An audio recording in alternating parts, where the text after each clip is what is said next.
Bienvenidos a 360 grados, una visión global de la noticia, un espacio para debatir sobre todo lo que sucede en Colombia y en el mundo. Y bienvenidos porque este programa se emite de lunes a viernes, en vivo, desde los estudios centrales de Cable Noticias en Bogotá, ciudad que hoy ha sido colapsada por el paro nacional, el cual cumple 11 días. En la capital hubo marchas, disturbios y actos vandálicos. El presidente Juan Manuel Santos, a primera hora del día, reconoció este jueves la magnitud de la protesta. Habló especialmente de los reclamos de los campesinos, les prometió ayudas, subsidios y afirmó que esto es una tormenta de la cual vamos a salir. Sin embargo, el paro nacional sigue y ahora la pregunta es ¿qué debe hacer el gobierno frente a la llamada primavera colombiana, que incluye paro agrario, disturbios en las carreteras, alzamientos en las universidades, cacerolazos en las ciudades? Y la gran pregunta es ¿hasta cuándo durarán estas protestas sociales? Y ante todo, ¿qué nuevos sectores se irán a paro próximamente? Hoy debate en 360 sobre este primer tema. Y luego también en el segundo bloque hablaremos del controvertido marco jurídico para la paz que ya tuvo el aval de la Corte Constitucional, pero al cual sigue siendo rechazado por las FARC desde La Habana. La sala plena de la Corte avaló el marco, pero condicionó su aplicación a que debe terminar el conflicto armado con desmovilización de la insurgencia y la entrega de armas. ¿Quedó ajustado a cero la impunidad con este marco legal para la paz? Debate hoy en 360 y no se muevan. Ya en segundo le damos la bienvenida a nuestros invitados.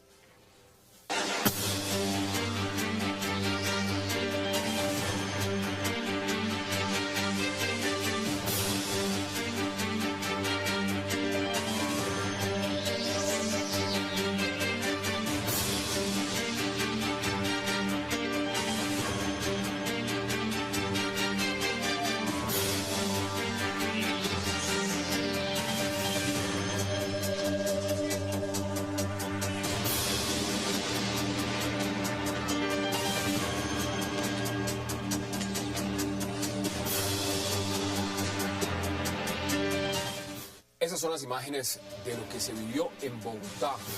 Realmente la gran pregunta es si aquí hay paro o ya empieza a haber vandalismo. Para debatir sobre el tema, le doy la bienvenida esta noche a Catalina Luis Navarro, al senador Luis Carlos Avellaneda y a Carlos Holmes Trujillo. Qué placer tenerlos esta noche y gracias por aceptar la invitación. Gracias por la invitación, Hassan. Catalina, usted estuvo cubriendo estos hechos, estuvo en la calle, estuvo mirando absolutamente todo. Sí, estuve toda la tarde en el centro, todo el mediodía, y te quiero contar que está muy difícil el asunto. Y yo no reduciría esto a un asunto de vandalismo. O sea, es claro que habían vándalos en la marcha, había estudiantes, que era algo que era clarísimo, pero no todos los ataques que uno vio haciendo la fuerza pública fueron a vándalos, ni fueron provocados por actos de vandalismo. O sea, cuando yo estaba en la 19 con séptima y empezaron a tirar pipetas de gas, ahí no estaban ocurriendo actos vandálicos en ese momento. El ministro de Defensa ha hablado, y lo decía antes de entrar al aire el senador Avellaneda, tres diferentes grupos, ¿no? Senador Avellaneda habló de campesinos, habló de estudiantes y habló de vándalos.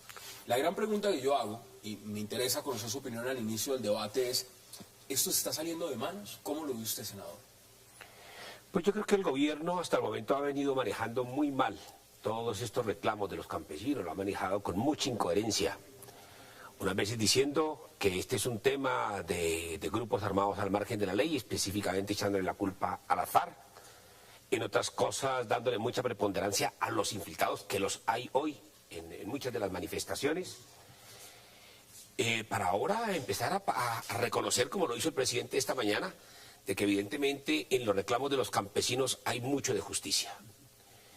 Yo empiezo a ver al gobierno entrar por un sendero de la sensatez y entender que en el campo tenemos problemas estructurales, que aquí hemos sido ausentes de política agropecuaria, que en el tema de los mineros ahí hay que distinguir entre la gran minería que le está haciendo mucho daño a la ecología, entre el artesano, el minero artesano, que también está haciendo daño a la ecología, pero que hay que darle un tratamiento diferente al minero ilegal. Pero mire todo lo que usted está diciendo, senador, y llevamos 11 días.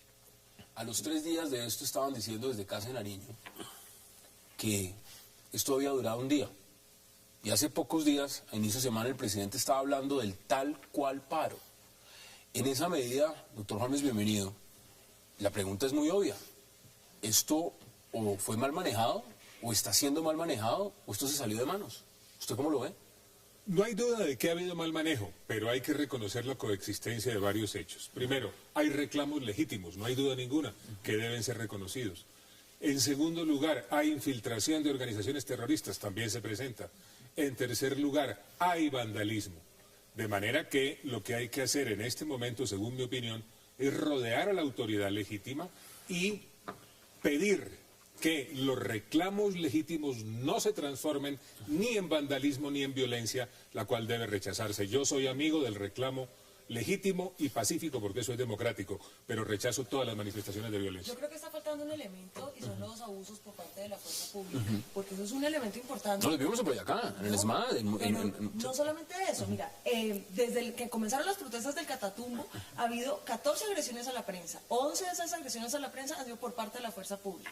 Ahí hay 27 periodistas agredidos y se supone el año pasado salió una sentencia de la Corte Internacional que obligaba al Estado colombiano a proteger a la prensa cuando estaba cubriendo estas protestas, y eso es una sentencia del 2012, y bueno, pues ¿qué está sucediendo? Porque tampoco parece haber mucha protección a la prensa en la marcha. Uno ve las imágenes del día de hoy en Bogotá y evidentemente son imágenes que a cualquiera inmediatamente dice, aquí hay vandalismo. Esto no es no, una claro que protesta había normal. vandalismo, pero es que había todo. O sea, los ataques que comenzaban por parte de la fuerza pública no eran únicamente causados por el vandalismo.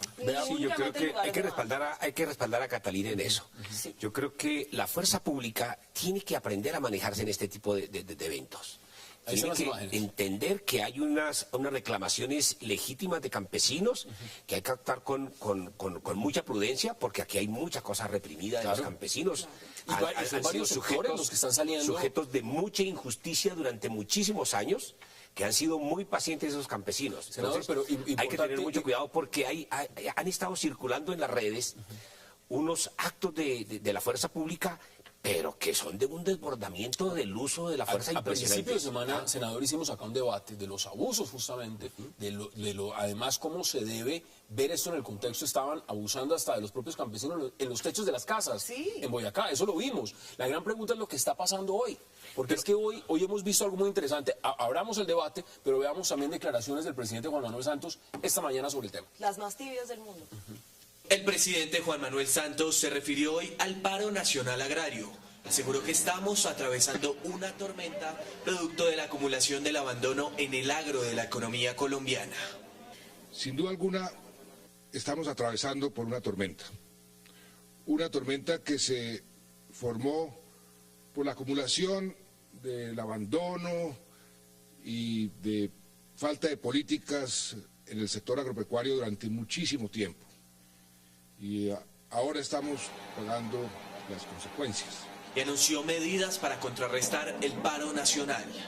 Hemos puesto sobre la mesa una serie de soluciones de corto plazo, que era lo que ellos nos estaban pidiendo. Nos habían dicho que si llegábamos a algún acuerdo sobre algún punto, inmediatamente decretarían el levantamiento de los bloqueos. Les aceptamos esa sugerencia. Dijo que no se llevará a cabo la reducción del presupuesto para el agro de hasta el 44% que había sido anunciado por el Congreso de la República. Vamos a perseverar, vamos a continuar con el rumbo fijo, sabemos para dónde vamos, hemos tenido unos avances muy importantes en nuestra economía, en nuestro desarrollo, tenemos una economía sólida, una economía que es ejemplo para el mundo. Finalizó enfatizando en que el sector agropecuario no será un foco de pobreza, sino de prosperidad. Quiero aprovechar y dar la bienvenida también a 360 al abogado experto en derechos humanos, Giancarlo Mejía. Giancarlo, bienvenido y qué placer que haya aceptado la invitación. Muy buenas noches, Hassan. Es un placer estar con ustedes esta noche. Un saludo especial para la mesa de trabajo y para toda la teleaudiencia. Mire, voy al grano. Veíamos y escuchábamos declaraciones del presidente Juan Manuel Santos donde decía, estamos atravesando una tormenta. ¿Es una tormenta ¿O es algo más? Es una tormenta que pronto se va a convertir en un huracán, y esto no es coyuntural, y el análisis que hay que hacer acá es de diferentes aristas. He escuchado atentamente a los otros panelistas. Compartimos la visión de que acá hay una desprotección total del campo, es una posición llana, y no es de este gobierno, uno no puede manejarlo desde el punto de vista reduccionista. Un segundo elemento de análisis es trascendental, y es que acá se subestimó, no solamente por las autoridades nacionales, sino por todos los agentes de construcción de cambio comunitario, los niveles de infiltración y penetración que los grupos armados al margen de la ley tienen en estas protestas. Y basta verlo simplemente viendo las zonas en donde se han generado protestas campesinas con toda la razón, por toda la desprotección del Estado y la falta de políticas públicas, pero estas zonas también, por ejemplo, desde el punto de vista militar, hacen parte de aquellas zonas en donde se está desarrollando el plan de campaña Espada de Honor, y se está afectando rotundamente la retaguardia estratégica de los grupos armados al margen de la ley, y eso tiene un elemento de análisis desde el punto de vista de Cuba. Y un tercer punto de vista para el análisis sobre lo sucedido, sobre todo en Bogotá y en otras ciudades el día de hoy, es el vandalismo, sobre todo de menores de edad, y cómo se han quedado cortas todas las políticas públicas para los menores delincuentes, y lo que ello podría ocasionar en un futuro cercano frente a una desestructurada mirada de una sociedad que cada vez cree que esto se resuelve de forma violenta. ¿Qué dice usted, doctor Juanes? Porque acá hay un tema interesante de lo que está diciendo Giancarlo Mejía. Aquí ya no solamente es un tema agrario, aquí ya hay varios sectores, que ya son los estudiantes. Dentro de poco le va a preguntar si FECODE también, y muchos otros. O sea, esto en las declaraciones, cuando el presidente dice estamos atravesando una tormenta, ¿usted cómo recibe las declaraciones? ¿Es una tormenta? ¿Esto es un chubasco como cuando uno va en un avión y dice aquí hay una tormenta y la vamos a atravesar? ¿O realmente es un tema profundo? No, es un tema profundo que naturalmente tiene la manifestación que hoy padecemos como una tormenta, pero que hay que reconocer nuevamente, tengo que decirlo, cuál es la realidad del momento actual. Hay reclamos legítimos que deben ser atendidos, hay infiltración terrorista que debe ser rechazada, hay violencia y vandalismo que debe ser combatido, y eso requiere diálogo social y ejercicio legítimo de la autoridad, sin desbordamientos. Usted dijo tibia las declaraciones. ¿Fueron tibias? Sí, totalmente. Él dice, vamos a hacer una serie de soluciones a corto, mediano plazo en algún punto cuando lleguemos a una conversación. ¿Eso a qué le suena? ¿Bla, bla, bla? Pues a mí me suena a un manual de eufemismos y de afirmaciones genéricas que juntas quedan muy bien, pero pues que en realidad no me están diciendo nada. Pues yo de eso no supe cuáles van a ser las soluciones del gobierno, ni cuáles son las medidas que está tomando, ni qué es lo que planea hacer con este paro. Y sobre todo es que no es que las medidas con el problema del campo se las tengan que inventar de la noche a la mañana. Esto es un problema que lleva más de 50 años en Colombia. Yo les pregunto lo siguiente. Ya pidió disculpas el presidente desde Tunja. Dijo, pido disculpas, reconozco que se han dado errores. Bueno, pero lo mínimo, se dijo que el paro no existía. Pero pues... ¿cómo se puede corregir entonces unas políticas en 8 días de pasar de decir cuál paro, o sea, aquí no hay paro, a en 8 días decir, pues vamos a solucionar en 8 días cómo se soluciona un problema de fondo como este? ¿Eso es posible? ¿O eso es bla, bla, bla? Porque las intenciones son una cosa, la realidad es otra. No, si esto realmente se puede solucionar si hace 8 días decían, esto no existe. Y ahora resulta que sí existe. Si es un problema de fondo, ¿dónde van a encontrar la solución? Es la pregunta que yo le hago, senadora Avellaneda. Bueno, te quiero contar que yo hago parte de una comisión del Congreso, específicamente del Senado de la República, que ha querido sentarse con el gobierno y a la vez con todos los protestantes. Y ayer tuvimos una reunión. Yo vi al gobierno queriendo tomar medidas de largo plazo, medidas de corto y medidas de mediano plazo, o inmediatas. Sobre las medidas de largo plazo, el gobierno reconoce que hay problemas estructurales en el campo, que aquí no hay política agraria, que no ha existido política agraria, y creo que eso es cierto. Pero sobre esto quiero contarte una pequeña infidencia. Lo más rápido que pueda, porque me toca ir a una pausa y le devuelvo la palabra, senador. El gobierno dijo ayer que frente a las políticas estructurales le provocaba adelantarse a la ejecución de unos acuerdos en La Habana. Y yo le reclamé por eso. ¿Prima La Habana? Yo creo que debe primar el tema de los acuerdos de La Habana. Que si el gobierno se adelanta a tomar una serie de medidas, yo creo que las FARC se pueden levantar de la mesa. Voy a la pausa para que ustedes me digan qué opinan al respecto. Vamos a la pausa en 360 y ya regresamos.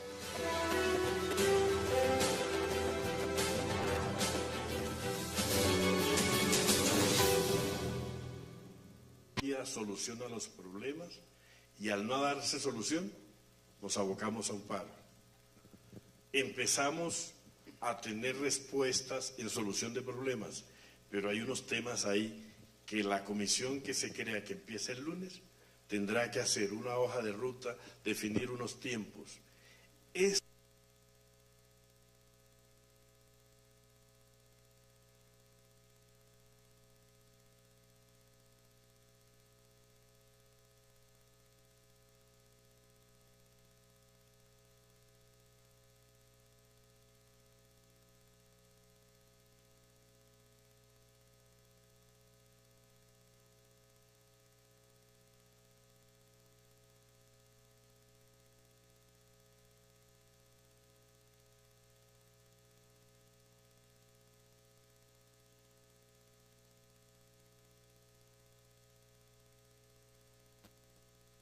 Puso el gobierno nacional. Esto es una agenda de todos, es una agenda del país y tiene que abocarse como una agenda institucional. Catalina, antes de que vaya con Giancarlo, ¿qué dice usted? Que este tipo de paros y la efervescencia que se está dando en todo el país no sucedería si no estuviéramos en la coyuntura del proceso de paz y en un año antes de elecciones. Porque si hay un momento en donde a los campesinos los van a escuchar y van a escuchar a todo el que tenga que quejarse en este país, va a ser ahora ya. Antes de que en este momento de negociación. La leche la están regando es hoy. Pues, no va a ser, el proceso no va a cambiar ni tiene una fecha límite de negociación. Pero es una coyuntura en la que realmente van a estar escuchando a todo el mundo porque está demasiadas cosas en juego. Giancarlo Mejía, ¿qué dice usted al respecto? ¿Prima La Habana sobre darle solución primero a lo que están pidiendo los campesinos, por ejemplo, en Colombia?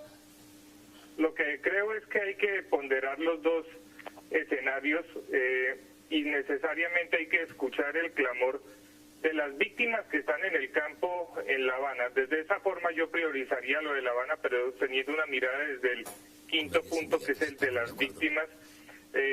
Y ahí hay un tema que es trascendental y estructural. Nosotros ni siquiera tenemos una vocación de comprensión sobre la importancia del territorio como un elemento del Estado. Y precisamente la guerra en Colombia ha sido desde el siglo XIX por la tierra. Y es en la tierra en donde está la más grande riqueza de Colombia. Así que hay que ponderar los dos escenarios y darle solución cuanto antes al tema del campo con política pública estable a mediano y largo plazo, pero también con una visión de cómo se puede resolver esto desde la perspectiva de los diálogos de La Habana. Senador, lo veo muy de acuerdo con Giancarlo Mejía y están ustedes ideológicamente opuestos y aquí están de acuerdo. ¿Cómo lo ve usted? Yo creo que estoy de acuerdo con Giancarlo porque no es priorizar La Habana, no es priorizar la FARC, es priorizar la paz, el interés supremo de todos los colombianos. Cuando nosotros decimos que estratégicamente es muy importante el tema de la paz, es porque si se logra consolidar ese proceso de paz, el país puede avanzar hacia la construcción de un Estado social de derecho, podemos avanzar hacia la prosperidad que reclamaría todo el pueblo colombiano. Pero estoy de acuerdo también con Giancarlo porque aquí se necesitan medidas inmediatas. ¿Qué se necesita? Urgentemente mirar cómo se soluciona unos precios competitivos para nuestros campesinos. Que es lo que le pasa a los que están cultivando papa, a los que están cultivando arroz, a los que están cultivando cebolla, a nuestros cafeteros. Hay necesidad de trabajar en esa vía. ¿Qué hay que hacer ahí? Uno, hay que mirar el tema arancelario de muchos insumos, entre ellos los fertilizantes, que son 2 o 3 veces más caros que en nuestros países vecinos. El tema hay que trabajar. ¿Sí cree el tema de crédito de nuestros campesinos. ¿Qué ha sido el problema del TLC? Yo creo que una de las causas... ¿Está satanizado al TLC? No, yo creo que una de las causas graves es el TLC. Se lo voy a decir en 2 palabras. La primera, porque nosotros hemos primero debido construir una agenda interna. Hemos debido primero hacer infraestructura, llevar tecnología al campo, arreglarnos en materia de crédito, prepararnos internamente. Como hace cualquier persona que primero arregla su casa para invitar a la persona que viene de fuera. Eso no lo hicimos. Es decir, los TLC se trabajaron chambonamente. ¿Ya? Y esos son los resultados. ¿Usted está de acuerdo? Pero te voy a decir, déjame terminar el argumento. Entonces, no hicimos agenda interna. Eso fue mal negociado. El propio exministro Juan Carlos Restrepo aceptó en el Congreso de la República que los TLC, por lo menos en el sector agropecuario, habían sido mal pactados. Luego, yo ayer le reclamé al presidente, le dije, ¿por qué no entramos en una revisión de TLC, en un proceso de revisión de TLC? Y el presidente dice, no, yo no me meto en eso, eso implica línea roja en mi gobierno. ¿Qué dice usted? A ver, Hassan, dos cosas. En primer lugar, los problemas hay que conversarlos es con los distintos sectores productivos. Yo prefiero hablar con los paperos, con los productores de cebolla, con los lecheros, que hacer depender las medidas en su favor de lo que pasa en unas conversaciones con las FARC. El deber es hablar con los sectores productivos, no con el terrorismo para arreglar problemas que deben arreglarse de otra manera. ¿A quién le está? Y con respecto a los TLC, una opinión, brevemente. Los TLC no son ni la panacea ni la tragedia. Los TLC depende de cómo se crean posibilidades para determinados sectores y cómo mediante el apoyo del gobierno se ayuda a sectores que tienen evidentemente retos a que sean más modernos y sean más competitivos. Eso hay que mirarlo con cuidado, eso no se puede satanizar y repito, no son ni la panacea ni la tragedia. ¿Usted sí le echa la culpa a los TLC? Pues, ¿por qué no consultaron con todos los sectores productores antes de hacer los TLCs? Que parte del problema es que nadie habló real y con seriedad con los campesinos antes de que ocurrieran estas cosas. Yo quiero hacer una observación. Y eso es sobre además eso. del gobierno, no el gobierno de sectores que no Santos. se están quejando. ¿Por qué no se quejan algunos sectores? Porque les va bien. ¿Qué sectores no se abren están quejando?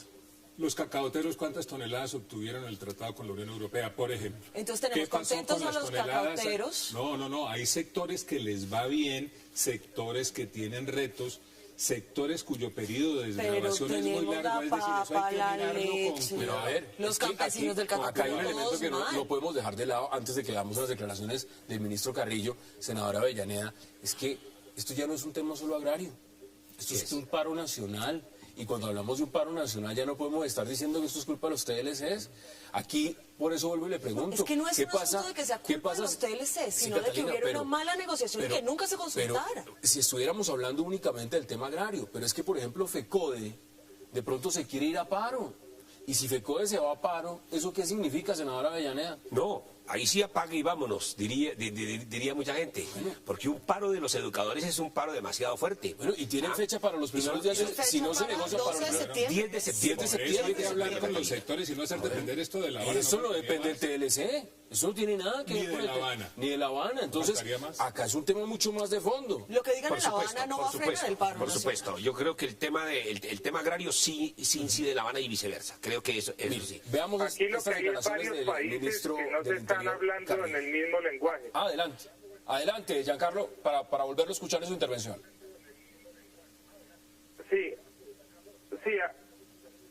Sí, aquí lo que vemos, y incluso se ve en la mesa de trabajo, es que hay varios países dentro de un mismo estado que estamos hablando distintos lenguajes y que no hemos logrado construir un lenguaje común. Esto lo resalto porque aquí no se trata de espectros respecto al campo.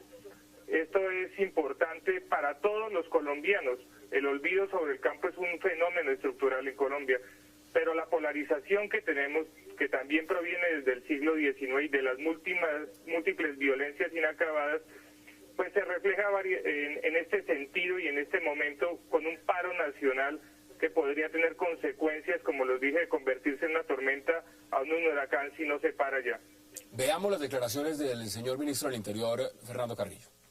El Gobierno Nacional valora el compromiso de los voceros de la Mesa Sectorial Agropecuaria con la realización de una protesta pacífica. Con violencia no se llega a ninguna parte. Los vándalos no son campesinos y solo pretenden pescar en río revuelto. Negociamos con los voceros de la Mesa Sectorial Agropecuaria para terminar la protesta social, no para prolongarla. Todos hoy tenemos una gran responsabilidad en la superación de la crisis que hoy vive el país.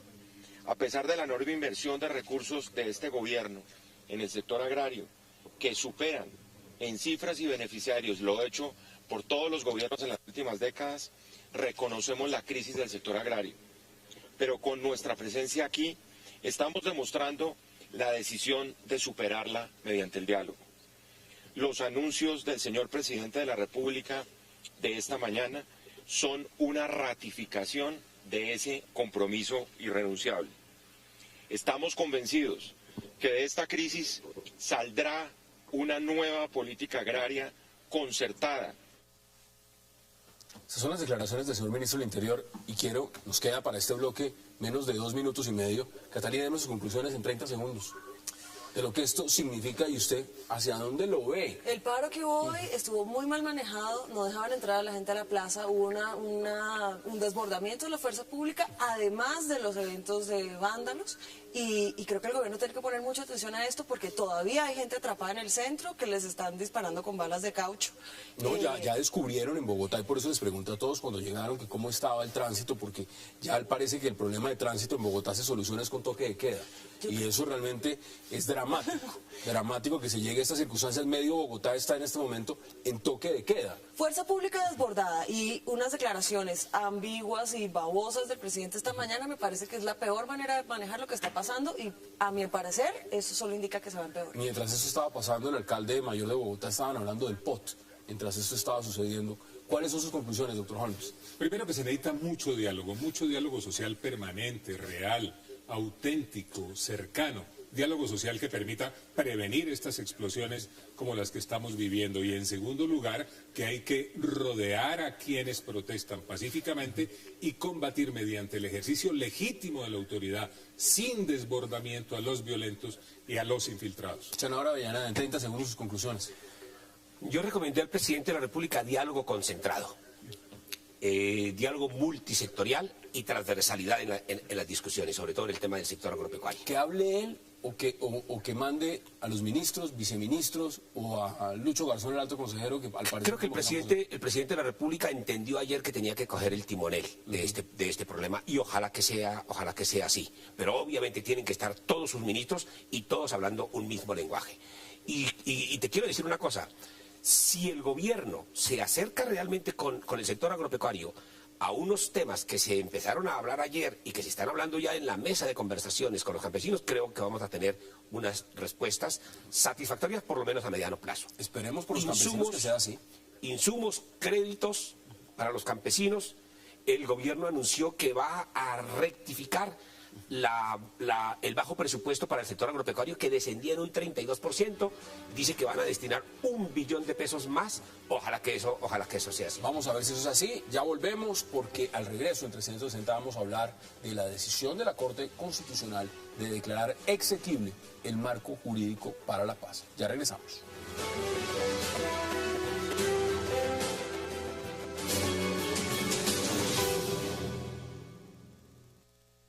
A través de un comunicado, el gobierno resaltó la decisión de la Corte Constitucional de declarar la exequibilidad del marco jurídico para la paz. Sin embargo, es claro en la necesidad de la dejación de las armas, entre otras exigencias. Como el mismo marco jurídico para la paz advierte, su aplicación depende, entre otros, de la dejación de las armas por parte de los grupos armados, el reconocimiento de responsabilidad, la contribución al esclarecimiento de la verdad y la reparación de las víctimas, la liberación de los secuestrados y la entrega de los menores reclutados.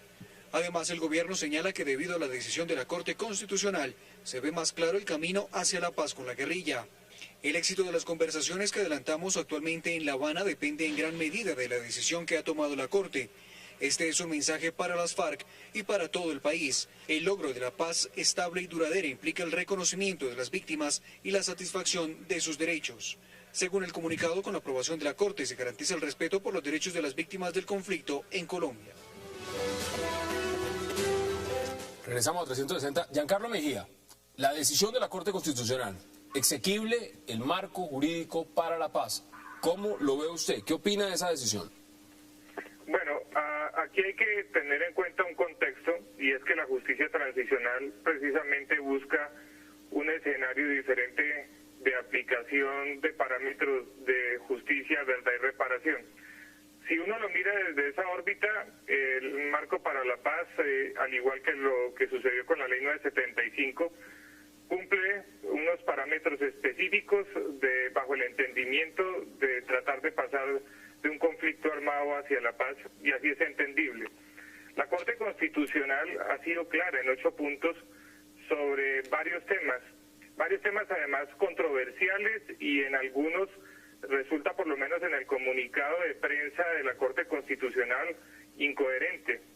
Uno de esos primeros puntos es que resalta un pilar fundacional en este proceso de justicia transicional y es el pilar de respeto a las víctimas y la sociedad. Esto se comparte, pero queda en duda lo que se establece en la Ley 1448, Ley de Víctimas y Tierras, en donde hay totalmente diferencias grandes entre grupos de víctimas, que ha precisamente generado una segunda demanda ante la Corte Constitucional sobre el marco jurídico para la paz. Un segundo punto esencial es que la Corte Constitucional ha inventado una nueva vía para interpretar el VIH, diciendo que contra cada grupo armado se deberá finalizar el conflicto armado. Al inicio del programa hoy lo que fue claro es que solo hay un conflicto armado en Colombia y no se puede hablar de conflicto armado por cada uno de los grupos. Y un punto esencial que casi nadie ha mirado, que es el quinto del comunicado de la Corte Constitucional, en donde obliga al Estado colombiano a estudiar todas las violaciones de derechos humanos e infracciones al derecho internacional humanitario desde la perspectiva del bloque de constitucionalidad. Y en este caso no habla de sistematicidad.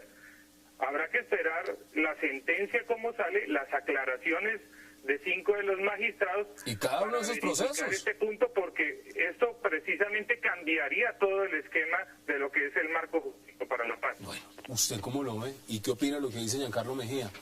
Mire, Hassan, yo con el mayor respeto con la Corte Constitucional debo decir que al menos el boletín de prensa, porque hay que esperar la sentencia, es tremendamente contradictorio.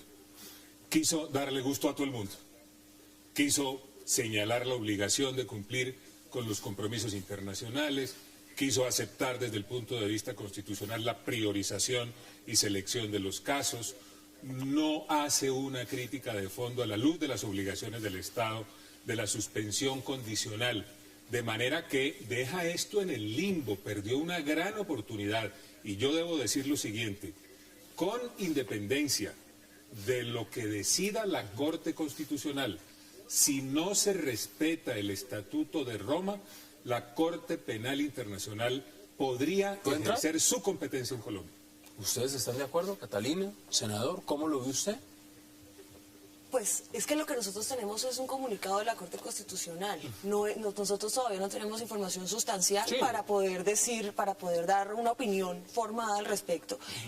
A mí me parece que es probable que vaya a tener muchas contradicciones y no va a ser un marco perfecto, y ahí yo creo que el que lo dice muy bien es Rodrigo Primi, que dice, bueno, es un marco imperfecto para una situación imperfecta. Entonces yo me espero... La pregunta es si nos podemos conformar con una imperfección, por ejemplo, de ver un criminal de lesa humanidad sentado legislando. Pero no. Es que eso no lo podemos discutir a partir de un comunicado que tenemos. O sea, esa es una discusión que se daría si cuando nosotros conozcamos el marco jurídico para la paz, aparece eso, entonces se da esa discusión. Pero en estos momentos solo tenemos un comunicado. ¿Puedo hacer un comentario? Claro. Mire, hay que tener claro lo siguiente. El tema no es la imaginación nacional. En materia institucional nosotros hemos demostrado tener una gran imaginación a lo largo de los años. El tema hoy, a la luz de lo que es la realidad del derecho penal internacional, es la sostenibilidad de lo que hagamos. Y repito, si no se respeta integralmente el Estatuto de Roma, puede ejercer su competencia en Colombia la Corte Penal Internacional. ¿Qué dice usted, senadora Avellaneda, de la decisión de la Corte Constitucional? Bueno, en primer lugar, yo celebro la decisión de la Corte Constitucional, la aplaudo. Yo creo que aquí el Ejecutivo, el Legislativo y la rama jurisdiccional van camino hacia un mismo objetivo. Creo que la Corte ha sido muy clara, ha entendido que tal vez el principal paradigma de la Constitución de 1991 es buscar la paz para los colombianos. Yo creo que ese es el supremo bien hoy de los colombianos.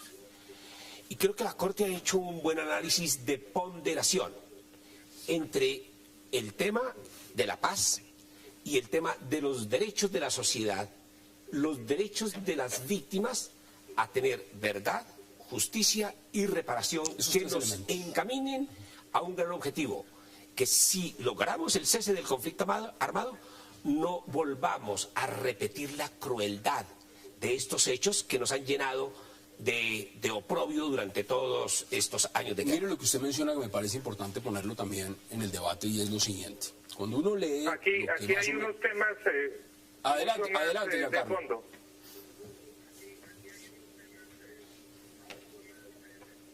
Sí, lo primero que quisiera decir es que todo el debate se ha centrado en Colombia alrededor de la Corte Penal Internacional y de su actuación. La Corte Penal Internacional trabaja bajo el principio de complementariedad. Y en ese sentido ya viene actuando en Colombia desde el año 2005, haciendo monitoreos a los diferentes crímenes que serían de su competencia. De hecho, por eso la fiscal de la Corte Penal Internacional interviene en el proceso de constitucionalidad del marco jurídico para la paz.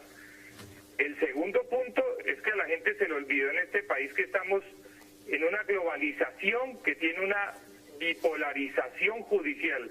Una es la agenda judicial de los Estados Unidos y otra es la agenda judicial de la Corte Penal Internacional.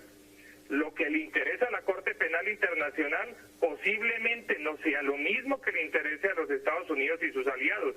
De ahí surge el derecho internacional penal. Giancarlo, pero seamos realistas también en algo, y se lo voy preguntando de una vez. ¿Qué va a pasar con la extradición solicitada por cualquier Estado frente a esas personas? Pero no es solamente lo que le gusta a la Corte, o cuál sea el sentido de la Corte Penal Internacional o de la justicia colombiana. Aquí las FARC, por ejemplo, han dicho claramente que no les gusta el marco legal para la paz. No les gusta.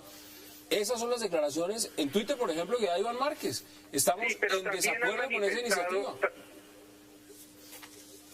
¿Eso cómo lo tomamos? También han manifestado doctor Holmes, tiene la palabra. Que no quieren ser extraditados. Esta mañana el embajador saliente de los Estados Unidos en unas declaraciones en abstracto dijo que ellos respetaban la agenda de paz en Colombia, pero que sus tratados y sus intereses iban a permanecer, y así como sucedió con la Ley de Justicia y Paz, muy posiblemente podremos ver a miembros de los grupos armados, una vez desmovilizados, solicitados en extradición. Por supuesto. ¿Qué dice usted, doctor Holmes? El siguiente comentario, Hassan, retomando la complementariedad de la que hablaba el senador. En efecto, es una competencia complementaria. ¿Eso qué quiere decir? Eso lo que quiere decir es que la Corte Penal Internacional ejerce su competencia cuando las autoridades nacionales no investigan y juzgan a los responsables de los delitos que están consagrados en el Estatuto de Roma porque no quiere, y no importa la razón, o porque no puede. Eso es lo que quiere decir, desde el punto de vista de las obligaciones adquiridas por el Estado colombiano, es que si no se investiga a esos autores, ejerce su competencia en la Corte Penal Internacional. Y voy más allá. A mí me parece que el elemento intencionalidad del Estado para no investigar a determinados autores ya está configurado. ¿En qué momento se configuró? Cuando se impulsó el marco jurídico para la paz. En ese momento. En ese mismo momento. Y una cosa adicional que es muy importante aclarar. La Corte Penal Internacional no actúa si la Corte Constitucional colombiana quiere o no hacer, quiere o no permitírselo. Los mecanismos de activación son todos externos. ¿Es un Estado parte el que pide la actuación de la Corte Penal? ¿O es el Consejo de Seguridad de Naciones Unidas? ¿O es el fiscal o la fiscal de la Corte la que actúa porque cree tener los elementos suficientes? Y además, en materia de admisibilidad está perfectamente claro que se admiten casos cuando está demostrado a la luz de los criterios establecidos en el Estatuto de Roma que el Estado respectivo no actuó porque no quiso o porque no pudo. Ahí están los puntos. Yo le voy a dar la palabra a la senadora Avellaneda. Vamos a la pausa y ya regresamos en 360.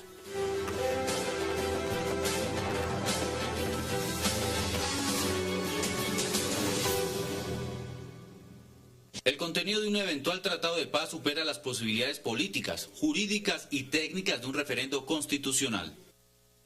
Senadora Avellaneda, le doy la palabra. Muchas cosas dijo el doctor Holmes y también Giancarlo Mejía, pero mire, usted puso una palabra, y esto me refiero a términos que ha usado el negociador Sergio Jaramillo en La Habana. Le ha dicho lo siguiente: aquí no se está buscando un acuerdo de paz al final, sino terminación al conflicto.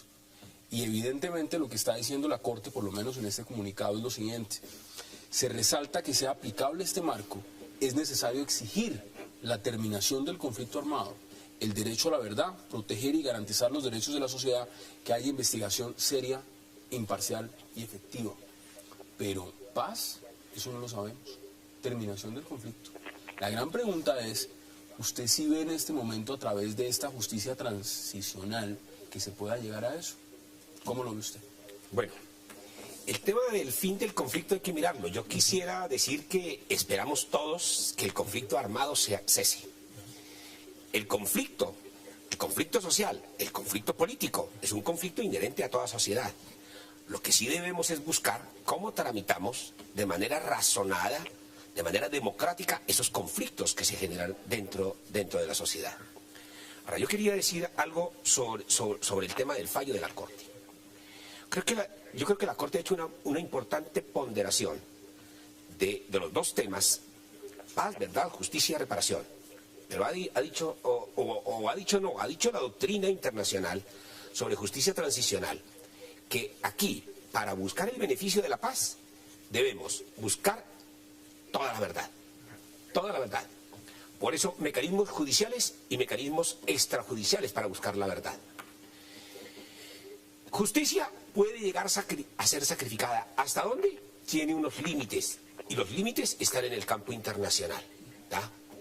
Entonces, yo creo que tanto el marco constitucional para la paz como la sentencia de la Corte, yo creo que atinan muy bien a decir, ojo, porque aquí no pueden dejar de investigarse, juzgarse y sancionarse, ¿sí?, delitos de lesa humanidad, crímenes de guerra y genocidio. Yo creo que hay unos límites y esos límites están en el campo del derecho internacional. Y yo aspiro, nos falta conocer la sentencia, que la Corte Constitucional haya hecho una muy buena también consideración de todas las normas internacionales. Es decir, que haya estudiado todo el bloque de constitucionalidad. Y hay que esperarlo, evidentemente hay que esperar esa sentencia y verla completa. Ahora, dejación de armas. El presidente Santos ha dicho lo siguiente: esto tiene que pasar por ahí. ¿Usted cree que eso se va a dar? Yo pienso que sí tiene que pasar. Es que tiene que darse. Tiene que darse, si no hay nada. Si no hay fin del conflicto armado. De acuerdo. ¿Ah? Y yo espero que las FARC, que un día dijeron que no iban a dejarlas, que no iban a dejarlas, pero también creo que las FARC han venido rectificando. Un día dijeron, ¿y nosotros qué vamos a reconocer? Quizás. ¿Qué vamos a reconocernos como violadores? ¿No? Y ya dicen, no, nosotros sí hemos violado derechos. Nosotros sí somos victimarios. ¿Ya? Y ya han empezado, están avanzando. Yo creo que ese lenguaje hay que también aplaudírselo a las FARC.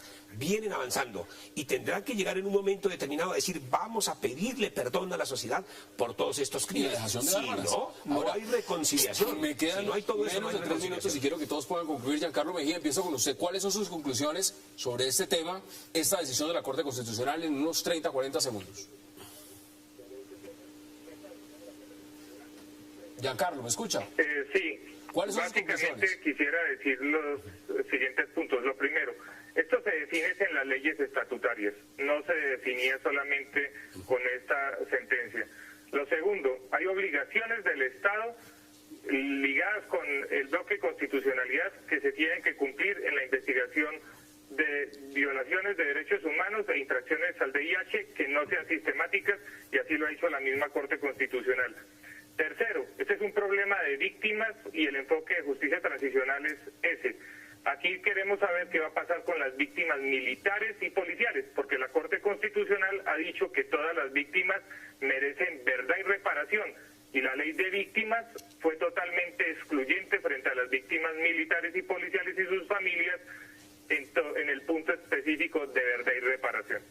Demos conclusiones, Catalina. Yo celebro que se fallara el marco para la paz, sin embargo me parece que nosotros todavía no tenemos elementos sustanciales para hacer un análisis, porque se pueden hacer muchas especulaciones, va a venir la Corte Penal Internacional, no, este marco sí coincide con el derecho internacional, nosotros no sabemos nada de eso todavía, y con cosas tan delicadas no deberíamos tampoco precipitarnos. Sí. Sus conclusiones, doctor Holmes. Esperemos la providencia, pero este boletín de prensa es contradictorio, y eso sí está claro, está escrito. Eso está ahí. Aquí está.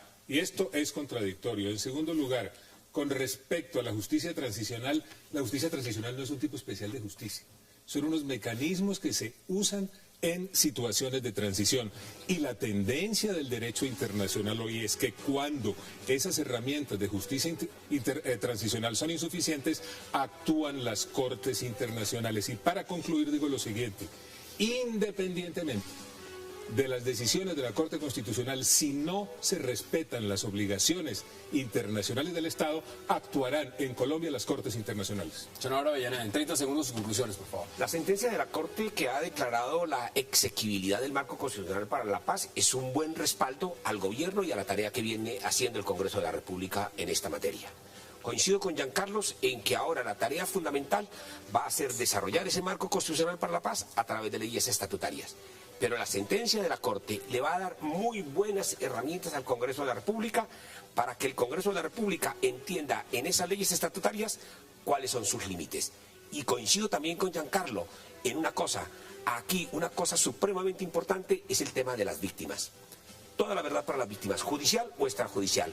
Mucha reparación para las víctimas. Y yo sí creo que las dosis de justicia pueden llegar a ser sacrificadas en aras de la paz, y eso lo dice la justicia transicional. Senadora Avellaneda, como siempre, un verdadero placer. Doctor Jorge Zunillo, muchas gracias, muy amable. Gracias, como Muchas siempre. gracias. Y Giancarlo Mejía, gracias también por acompañarnos. Y a ustedes, gracias también, por supuesto. Nos vemos mañana de nuevo a la misma hora para seguir atendiendo toda la agenda política de Colombia y del mundo. Hasta una próxima oportunidad.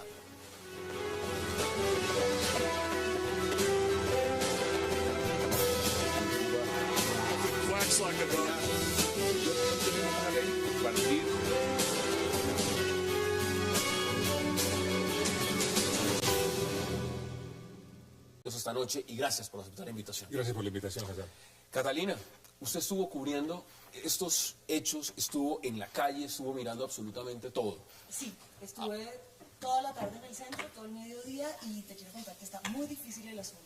Y yo no reduciría esto a un asunto de vandalismo. O sea, es claro que habían vándalos en la marcha, había estudiantes, que era algo que era clarísimo, pero no todos los ataques que uno vio haciendo la fuerza pública fueron a vándalos, ni fueron provocados por actos de vandalismo. O sea, cuando yo estaba en la 19 con séptima y empezaron a tirar pipetas de gas, ahí no estaban ocurriendo actos vandálicos en ese momento. El ministro de Defensa ha hablado, y lo decía antes de entrar al aire el senador Avellaneda, tres diferentes grupos, ¿no? Senador Avellaneda habló de campesinos, habló de estudiantes y habló de vándalos.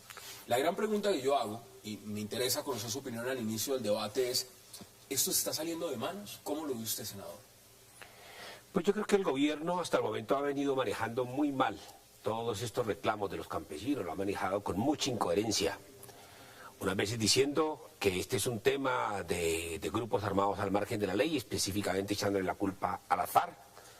En otras cosas dándole mucha preponderancia a los infiltrados, que los hay hoy en muchas de las manifestaciones.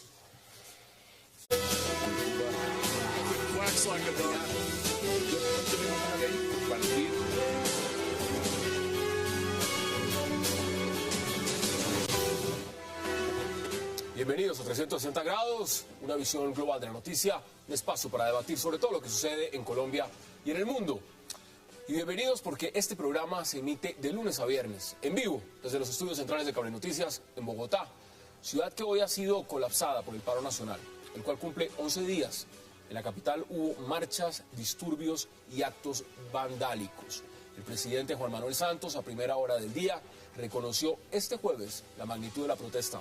Habló especialmente de los reclamos de los campesinos, les prometió ayudas, subsidios y afirmó que esto es una tormenta de la cual vamos a salir. Sin embargo, el paro nacional sigue. Y ahora la pregunta es: ¿qué debe hacer el gobierno frente a la llamada primavera colombiana, que incluye paro agrario, disturbios en las carreteras, alzamientos en las universidades, cacerolazos en las ciudades? Y la gran pregunta es: ¿hasta cuándo durarán estas protestas sociales? Y ante todo, ¿qué nuevos sectores se irán a paro próximamente? Hoy debate en 360 sobre este primer tema. Y luego también en el segundo bloque hablaremos del controvertido marco jurídico para la paz, que ya tuvo el aval de la Corte Constitucional, pero al cual sigue siendo rechazado por las FARC desde La Habana. La sala plena de la Corte avaló el marco, pero condicionó su aplicación a que debe terminar el conflicto armado con desmovilización de la insurgencia y la entrega de armas. ¿Quedó ajustado a cero la impunidad con este marco legal para la paz? Debate hoy en 360 y no se muevan. Ya en segundo le damos la bienvenida a nuestros invitados.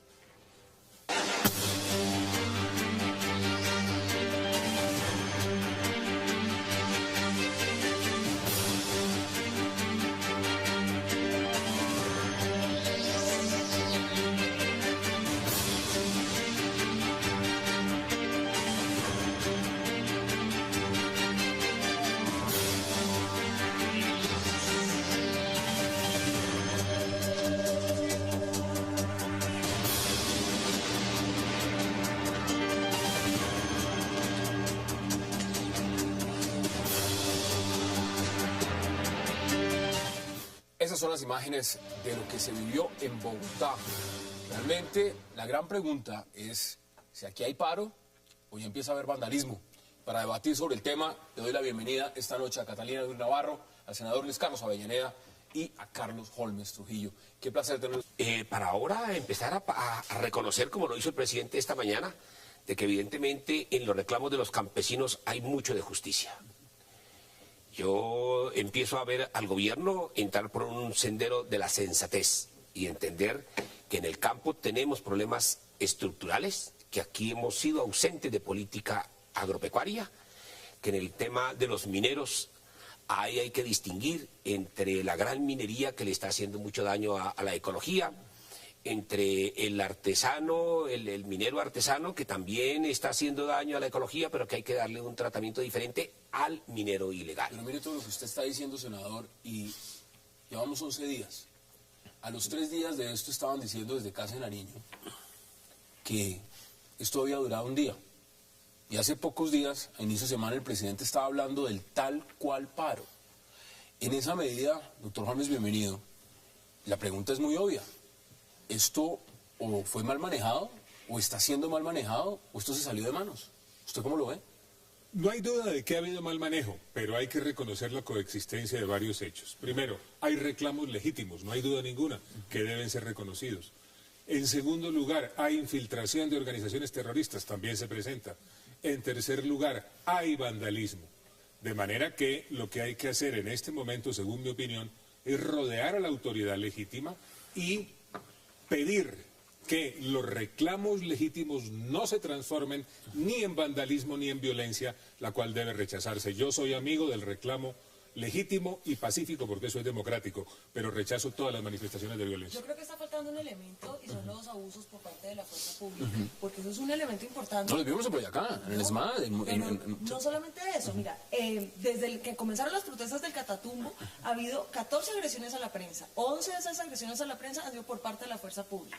Ahí hay 27 periodistas agredidos y se supone el año pasado salió una sentencia de la Corte Internacional que obligaba al Estado colombiano a proteger a la prensa cuando estaba cubriendo estas protestas, y eso es una sentencia del 2012 y bueno, pues ¿qué está sucediendo? Porque tampoco parece haber mucha protección a la prensa en la marcha. Uno ve las imágenes del día de hoy en Bogotá y evidentemente son imágenes que a cualquiera inmediatamente dice, aquí hay vandalismo. Esto no es no, una claro protesta que había normal. vandalismo, pero es que había todo. O sea, los ataques que comenzaban por parte de la fuerza pública no eran únicamente causados por el vandalismo. Sí, yo creo que hay que respaldar a Catalina en eso. Sí. Yo creo que la fuerza pública tiene que